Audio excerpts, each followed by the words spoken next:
Meet Tom. He's growing up in an interesting time. And by interesting, I mean absolute nightmare fuel. Born in 1932, his first memory isn't a birthday party. It's his parents arguing over affording bread or milk this week. This is just the beginning of Tom's story. The untold tragedy of an entire generation that built our modern world while getting none of the credit. They're called the silent generation for a reason. And by the end, you'll understand why their silence suffering might be the most brutal psychological experiment in modern history. Tom belongs to what history calls the silent generation. Kids who grew up during the Depression and World War II, then came of age in the 1950s. Ever wonder why your grandparents never throw anything away? That's trauma. And Tom's generation had it in spades. They're the embodiment of hard times create strong men. Except no one mentioned the astronomical psychological cost. While today's parents debate screen time limits, Tom's parents worried about air raid sirens. The threat of annihilation recalibrates your priorities. You're 7. Your stomach growls constantly. The hollow feeling never goes away. It's background noise, like radio updates about battles that make your parents' faces go blank with fear. Hey mom, what's for dinner? Victory garden scraps and meat from ration stamps. Be grateful. Kids in Europe are eating wallpaper paste, Tom's toys, a stick, and maybe a hand-me-down wooden truck. His playground, the street where he learned to spot enemy aircraft. By 8, Tom knew more about wartime logistics than most adults know about their Netflix queue. The worst part wasn't what Tom experienced.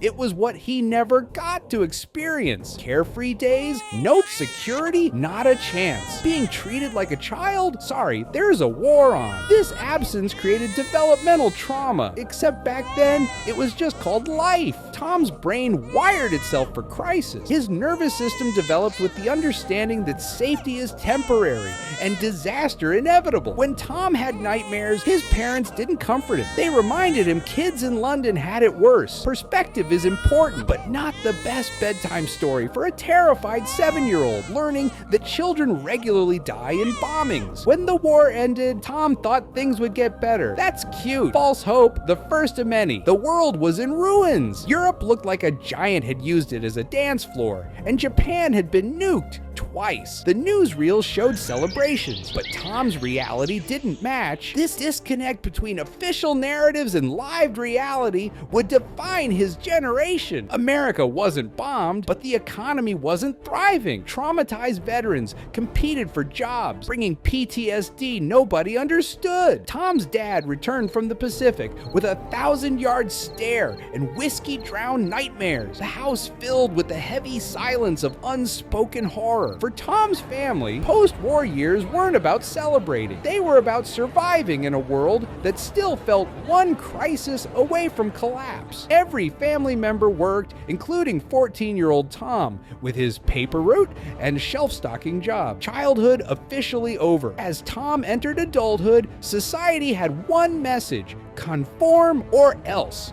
The Cold War had everyone seeing communists in their cereal, and questioning the status quo was practically treasonous. This wasn't just social pressure, it was psychological warfare. Having survived depression and war, Tom's generation faced the most sophisticated mass control experiment in history: American conformity. For men like Tom, the script was simple: steady job, nice wife, suburban house, 2.5 kids, and never show emotion. Feelings? That's what vodka martinis are for. Dreams beyond the corporate ladder? Keep those buried. Your reward? A watch after 25 years of soul-crushing service. Women had it worse. Tom's wife, Helen, managed 50 men as a factory supervisor during the war. Her reward? Forced back into the kitchen. Her new job? Cook, clean, raise kids, and pretend to love it, while being treated like a decorative houseplant with zero opinions. The conformity wasn't just about careers, it was your entire existence. The right haircut, clothes, neighborhood, church, hobbies. Standing out wasn't unique, it was suspicious. Tom swallowed his opinions with after-work scotch, grateful his family was fed. Just when Tom mastered silent suffering, the 1960s happened. Suddenly, the baby boomers were setting things on fire, literally and metaphorically. Free love, civil rights, anti-war protests, the world exploded. This was temporal displacement trauma, the realization you were born at exactly the wrong historical moment. Tom was caught in the middle, too young to be the greatest generation, too old for the Cultural Revolution, like watching younger siblings throw a rager in the house you'd maintained while they told you everything you believed was a lie. Remember the stability Tom craved after childhood chaos? Boomers destroyed it. The conformity he'd been forced into, boomers mocked it. His sacrifices, they called it selling out. Some adapted,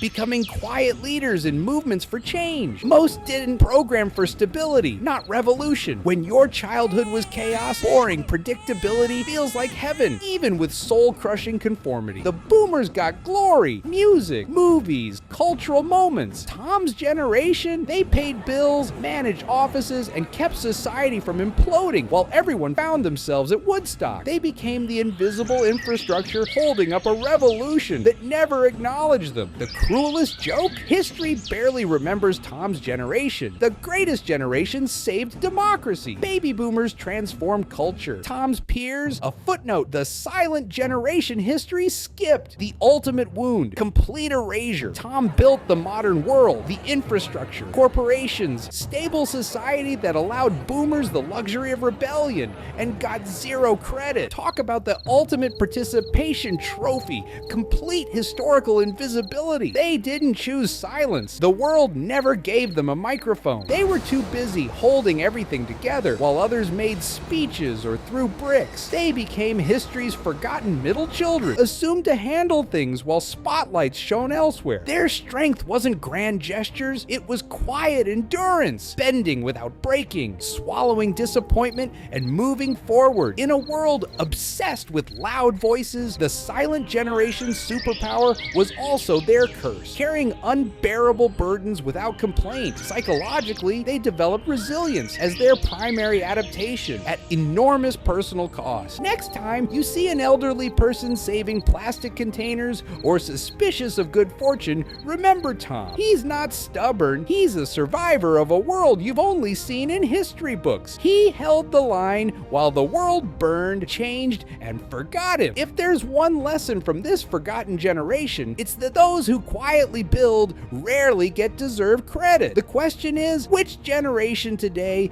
is silently carrying burdens while others get the spotlight? In our next episode, we'll explore another erased group, Generation X, kids who raised themselves while boomer parents found themselves. Because sometimes the most interesting stories are those nobody bothered to tell.